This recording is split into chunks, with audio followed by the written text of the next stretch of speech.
এই ভেতরে কিন্তু একটা সাপ দেখা যাচ্ছে। ওই যে এই পাতাতে যদি কেউ হাত দিয়ে বাসায় নিয়ে যায় এবং আগুনে পুড়ায়, ওই দিনই হবে তার জীবনের শেষ দিন। সবাই তো হাত দেওয়ার শ্বাস পায় না এই গাছে, এর ডালে। মানে এই অলৌকিক ক্ষমতার কারণে। জি জি জি, আমাদের বাড়ি ফুল চলে গেছিল এরকম ছায়া নিয়ে। পাতা তো বলেন, পাতা ফেরা যায় না, তার সিঁড়ি তার কঠিন কঠিন মানে বাঁচে না। মানে গাছের পাতা ছিল সে বাঁচবে না। ভুলবশত কেউ যদি এই গাছের ডালপালা কেটে ফেলে, তাদের অনেক ধরনের সমস্যা হয়, যেমন বমি হয়, রক্ত বমি হয়, ডায়রিয়া হয়। তখন তারা এই গাছে এসে পুজো দেয়, পুজো দেওয়ার পরে সেগুলো ঠিক হয়। এমনকি অনেকে মারা গেছে, এরকম আমাদের লোক মুখে শোনা।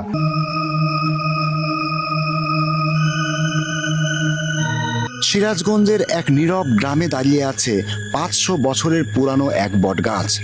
সময় যার বাকলে লিখে গেছে শত অজানা গল্প। গ্রামবাসীরা বলে এই গাছের একটি ডালও যদি কেউ কেটে ফেলে, সে আর কোনোদিন বাঁচতে পারে না। এখানে কেউ সাহস করে একটি গাছের পাতাও ছেড়ে না। আপনি যদি এই বটগাছগুলোর শিকড়গুলো নিচ থেকে দেখেন, আপনার মনের মাঝে অটোমেটিক্যালি একটা ভীতি, একটা আতঙ্ক আপনার ভেতরে কাজ করবে। বিকজ এই গাছগুলোর যে ডাল এবং এই গাছগুলোর যে শাখা প্রশাখা, এটা এমনভাবেই মেলে রাখা হয়েছে যে কোনো মানুষকে যে কোনো অবস্থায় আতঙ্কিত করে ছাড়বে।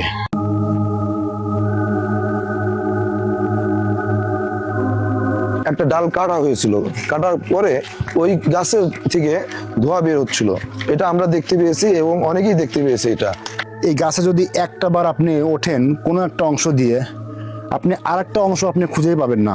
500 বছর হয়ে গেছে এই গাছের বয়স, একটা ডালে কেউ এখনো পর্যন্ত হাত দিতে সাহস পায় নাই। এই যে এখানে লোকজন হাঁটতে পারলো না জি, পিছনে।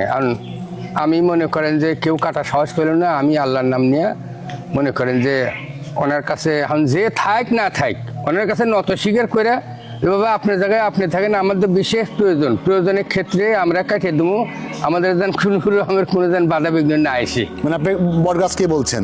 জি জি জি, বটগাছকেই এই কথাটা বলেছেন, আর আমাদের প্রয়োজনে আমরা কেটে নিচ্ছি। জি জি জি।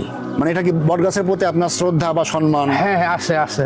বিজ্ঞান যাই বলুক, এই বিশ্বাস আজও বেঁচে আছে মানুষের মনে। কারণ কিছু গল্প প্রমাণের অপেক্ষা করে না, তারা টিকে থাকে বিশ্বাসে। জ্যৈষ্ঠ মাসে এখানে বাঁশের মেলা হয় এবং সেই মেলায় দূর দূরান্তের বিভিন্ন উপজেলা থেকে মানুষ এখানে আসে বাঁশের খেলা দেখার জন্য। এই বটগাছের এই পুরো এলাকা জুড়ে যদি কেউ প্রস্রাব করে, ওই ব্যক্তির সারা জীবনের জন্য তার প্রস্রাব পায়খানা বন্ধ হয়ে যায়, এমনও অনেক কথা প্রচলিত আছে।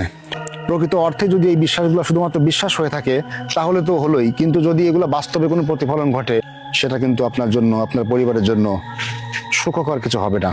ধন্যবাদ সবাইকে, ভালো থাকেন। Thank you.